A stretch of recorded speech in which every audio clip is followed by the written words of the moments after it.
Welcome back, Chaps and Dames.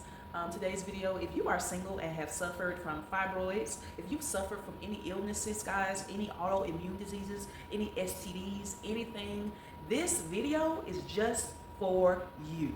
Because I am giving you a testimony of what happened to me with a disease, tumors, guys, inside of my uterus that they do not have a cure for. But I'm telling you what I did by fighting in the spirit realm today. One of the things I'm telling you I did, so that you can get your breakthrough. Check my homepage, because on my homepage I have resources, because during my testimony God was able to tell me what I needed to do. Why? Because my sheep shall hear my voice. And two, I also created something for you specifically to tell you what I did in order, not just this one thing I'm going to list today, but I'm telling you everything that I did to rid myself from a disease that doctors said is incurable, guys. But when you fight in the spirit realm, anything is possible. So I have the product, How to Hear from God, single season edition. And then I also have the one-on-one coaching call if you need help specifically with me to set up a personalized plan for you in your life and your situation. Then I have created for you all a quick PDF guide. It's called the 6 Steps to Divine Deliverance during your single season, so that you can see yourself in victory in your single season, and so that you can no longer just be a flare, but you can become a flame and thrive during your single season. Take it from me. I was healed, delivered, and set free. And this was in 2019. It was 2018 when I was diagnosed, 2025, guys, and I still do not have any symptoms, any nothing of this disease, and won't ever again in Jesus' name. Welcome, Chaps and Dames. I am here today to tell you guys a miraculous story. This particular story of healing should inspire you and should get you going in the things of God. I'm here to tell you today about my story, I'm getting comfortable, guys, of how I was healed from fibroids. Let me tell you, let me fix this pillow. Let me tell you guys how I was healed from fibroids. I have my notes here because there's a lot of details to the story. I was in my first year of teaching. This is my very first year of teaching. This was in 2018. I was teaching at a school in Covington, Georgia. This particular year of teaching, I was stressed out, guys. I was running all over the place like a chicken with a head cut off. The school was a very high-stressed school. There was a lot of drama. The kids were awful. The parents were awful. The administration was 10 times worse. And so I was working at this school, and for me to be a newbie in teaching, that was a lot for me. Let's just start there. In 2019, the very next year, guys, let me give you a history backdrop of my health. I was never, ever had I been diagnosed with anything prior to that day. I had not been diagnosed with any illness of that type before.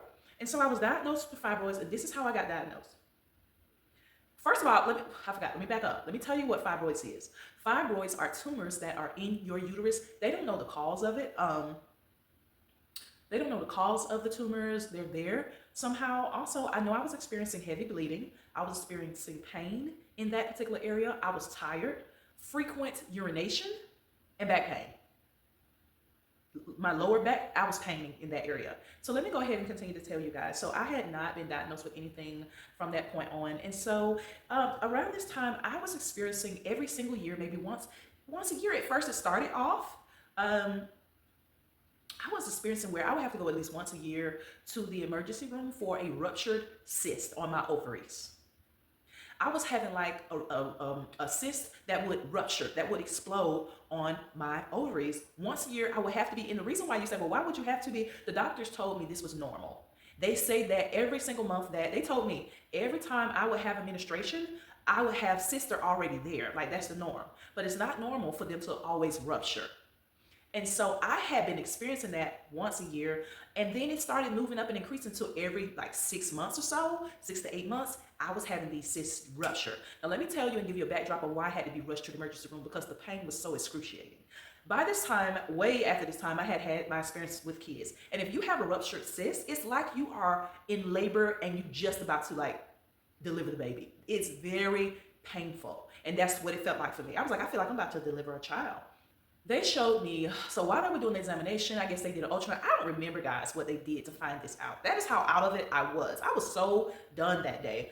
But they came back and said, here's the problem. You have what we call fibroids, and basically you have fibroids. So I'm like, what are fibroids? And it was like tumors on your uterus. We don't know. So they showed me an image, guys, to where it was a lot of them, and they were kind of like small to medium at the time. She told me you probably would never be able to have children again, and also you would. She said, and also you probably would need a hysterectomy if they get any bigger. and continue on to grow, you probably will need a hysterectomy. So the hysterectomy, if I'm not mistaken, is you can do a partial one or where you get your uterus taken out so you won't have those issues anymore. And guys, I'm in my early 40s. I'm like, that sounds like a lot. I've heard some things about women telling me about their hysterectomies, and it wasn't necessarily it was so bad, but it did change, their lives a little bit, and I didn't want that. Okay, so in 2012, when I finally gave my life for real, at 35, over to the Lord, seriously, he began to tell me, one of the things I remember as a newbie that he was telling me was that I needed to dig into scriptural affirmations. Now, I know that the world teaches us about affirmations, right? Oh, speak these wonderful things over yourself. I am loved. What's some other great stuff to do? I am brilliant. I am beautiful. I am complete. I am made whole. I am, all these I ams and all these other affirmations are so wonderful. So if you're doing those, that's great. But let me help you tap into something else. So God started really like nudging me during that time about scriptural affirmations, which are affirmations that you get from the Bible. And I just was like, oh, that's a lie. First of all, I don't feel like looking it up. And second of all, I don't feel like, and I didn't even think about Google. Back in 2012, I think Google was in. So yeah, I didn't even think about Google. But I was like, no, first of all, I don't feel like looking it up. And second of all, I didn't tell him though. I was saying this to myself. And second of all, I don't feel like saying them because why? I did not have enough faith to believe that they would actually come to pass. Okay, that was my problem. It was the lack of faith. It was the lack of faith because if I knew that speaking scriptures would have helped me like I know now, I would have did it and would have knocked it out the box. But back then, I was just getting going. My faith was building in certain areas and certain things I just didn't believe and because I didn't understand it. Now when God asks me to do something, I just go ahead and do it without understanding now because guess who don't have time to be suffering for my lack of knowledge? No, I don't do that anymore. So in 2019, now I had been diagnosed in 2018. So in 2019, around this time, the church that I was attending, he was speaking about, shortly after I got diagnosed, this is how God's timing is everything. So shortly after I was diagnosed, or right before, actually, he started speaking about scriptural affirmations in your life, the importance of them. And so he preached about it a couple of times. He handed out these prayer cloths, and they had Isaiah 50, let me see what they had on there. I think it was Isaiah 53 and 3, if I'm not mistaken. But he started to, he passed out these cloths, and the cloth itself had the scripture written on it. He told us to pass out the cloths to our family members, pass them out everywhere, and just speak them. And so I thought to myself, God been asking me to do this for years. Every year he probably had brought it up, and I would start and then just fall off. And so what happened was this particular year, I was like, God, I'm going to give this a try. And it's what better way for me to speak healing scriptures over this illness I've just been diagnosed with. Guys, I was devastated. I've never dealt with this a day in my life. And so what I did was I got the scriptures, the cloths, and I began to ask my family members within the household, hey, I got a scriptural cloth. Would you like it? I got an affirmation cloth. Would you like to have one for your such and such? And they all gently turned me down. I don't think not a one of my kids, my spouse at the time, I don't think anyone accepted the cloths for me. And so what I did was I was like, oh, well, since y'all don't want them, I'm not going to throw them away. And so what I did was I laid the cloths around the house in various areas, upstairs and downstairs, to where my eyes would sweep across them daily. So I had one on my nightstand, I had one on my bedroom dresser, I had one in my bathroom on my countertop, I had one down in the kitchen in the corner where I cook, I had one in the family room somewhere. I had placed these cloths across the board inside the house. And I told myself, as I would see them, I would pick them up and recite it. And that's what I did. And so I would go in the morning time to brush my teeth and wash my face and get myself ready. And I would pick the cloth up and say, for you were wounded for my transgressions, you was bruised for my iniquities, the chastisement of peace was upon you. And with your stripes, I am healed. I said that for days. And so what happened was, in the nighttime when I go to bed, it's right there in my on my nightstand. It was right there on my nightstand, and I would say it again. I just had set myself up throughout the day to constantly say this verse over my body. I want to say into 2019, because 2018 I was diagnosed, and in 2019, guys, now listen, I've always been not always, let me not say that. After my third child, and I have 4 total, I began to gain weight, and I've never really had a real big stomach. And so in 2019, I was still teaching. My stomach just really multiplied. Like, I don't know what was going on, but I know it caused some alarm because I'm used to my hips, I'm used to my thighs, I'm used to my behind, but I was not used to like big arms because I've never really had big arms. My upper body has always been small.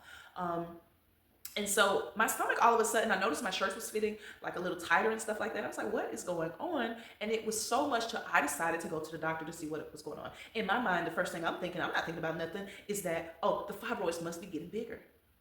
So I go to the doctor tells me, yeah, let's check on your fibroids. And so I guess they don't have any type of ultrasound imaging or whatever process was there at the office. And so she sent me off to an office where they did those services. And so the doctor didn't say anything. They came in, they did what the ultrasound tech did what she needed to do, and they sent the results back to my doctor. And my doctor, maybe like a week later, called me back in to give me the results. So I went in for the results, and she was like, yeah, she read it to me, and she was like, I was like, that's weird. Well, what about the fibroids? And she said, yeah, she didn't put anything on here. I said, what do you mean? She said, no, there's nothing about the fibroids. She said, and I was like, oh, wow, okay. And so she was like, what I'm gonna do is, she said, I don't know why she didn't say anything about the fibroids. She said, what I'm gonna do is I'm gonna send you to a second office to get a second opinion and tell them specifically that that's why I'm sending you there. I said, oh, okay. So she sent me to a whole new office. This time it was like a black lady, I'm sorry. This time it was a black lady. And so she did the imaging, she did the ultrasound, and she looked at me and she said, it's like she checked the paperwork. And she picked it up and she was like, you're being sent here for fibroids. I said, yes. And she said, there's no fibroids. She said, I don't see any fibroids at all. And she said, so they're not there. And so I was like, why? In my mind, I'm trying to take it in. Like, wait a second, what happened? You know, I'm taking it in. And she turns and she looks at me and she said my name. She called my name and she said, fibroids don't disappear. She said, fibroids do not go away. And guys, that day I was not in the whole testimonial spirit. That day I just looked at her. I was like, well, I don't know what to tell you. But she said, you've seen the fibroids before. I said, they showed me imaging in the emergency room. And I had heavy bleeding. And I had back pain. All the symptoms were there as well. And so she was like, well, I don't know, but you don't have them. So she sent me back to my doctor. Guys, when I tell you to this day, it is 2025, I do not have fibroids. I know I had fibroids. Frequent urination. Lower back pain, heavy bleeding, my periods. What else was it? It was something else too. Pains in my uterus area down there. It was painful, everything. And I no longer have these symptoms, and I no longer have fibroids. So I am fibroid free.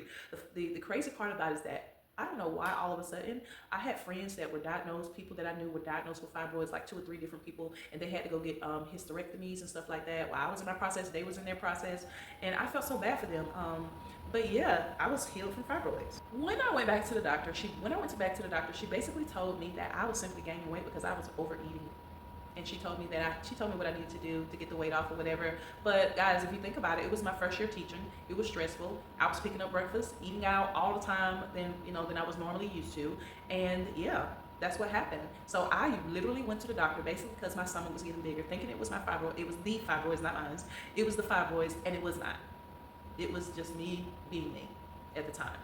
So I have created for you it's a short guide on how you as well, I don't care what you have. I do not care. And not only that, God does not care, because in his word, it does not say whether it depends on how you got the disease. He didn't say that, whether he's going to heal you. He said that he heals all diseases. He does not care how you attracted it. He does not care how you got it. He doesn't care what level, if you're on level 3 of the disease or cancer. He does not care, guys. Shoot to my homepage. It's the 12-page PDF guide on 6 steps to your divine deliverance in your single season. This guide is going to be such a precious gift to you. It's from me to you.